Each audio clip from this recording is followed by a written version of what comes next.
Ayan, okay guys, good morning. Ayan, eto po ulit tayo dito kay NMAX B2.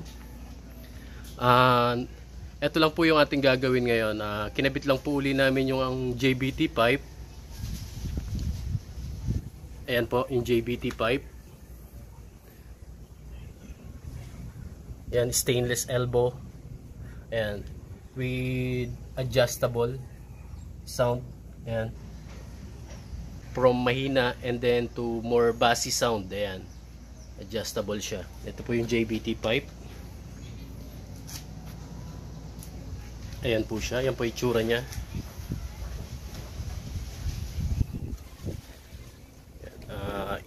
Ano lang natin to, sa sound test natin using our decibel meter. Ayan, para makita nyo po kung gaano siya kalakas.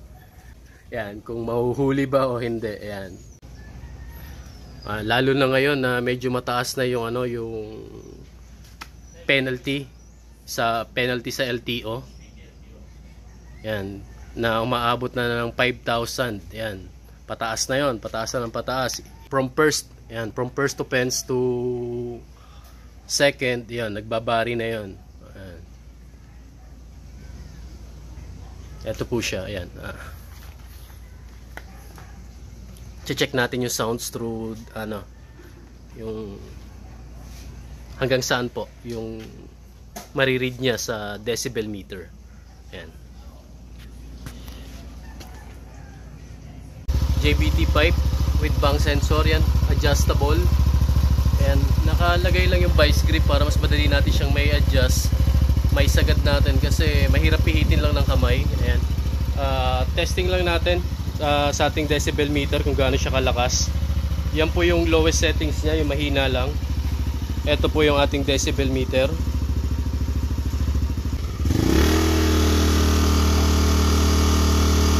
Okay, yan po yung niya, yung sa decibel meter niya 85. I-try mo pang konti, i-diin mo lang ng konti. Okay na yan. Ayan, habang sinasagad po, ayan, nagna 92 siya, 85 to 92. Ayan, tapos ayan po, change naman natin dun sa more bassy sound nya. Ayan. Okay, ito naman po yung yung pangalawang sound check natin, yung mas bassy sound nya ni JBT. Ito po ulit yung ating decibel meter. Okay, sige.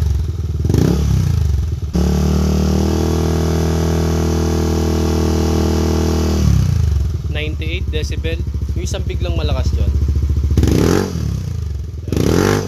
Okay. Ayan, pag binobomba ng maigi, abot siya ng 110 decibel. Ayan. Pero pag sa regular lang na takbo, naka-idle lang. Ayan, 81. Ayan, mga 2 feet away tayo niyan. 2 feet away tayo niyan sa sa pipe. Ayan po, 2 feet away tayo niyan. Dito tayo sa side. Hindi po tayo pag dito po, pag tinapat natin dito, mas malakas yan syempre directly na nasa pipe, pero dito lang po tayo sa gilid. Ayan. Okay, dito sa gilid, 2 feet away, isa pa. Isang bomba lang na madiin. Okay, ayan, nagwa 105 to 110, depende po sa paggamit. Ayan, yun lang po. Sinukat lang natin through decibel meter para sigurado po tayo.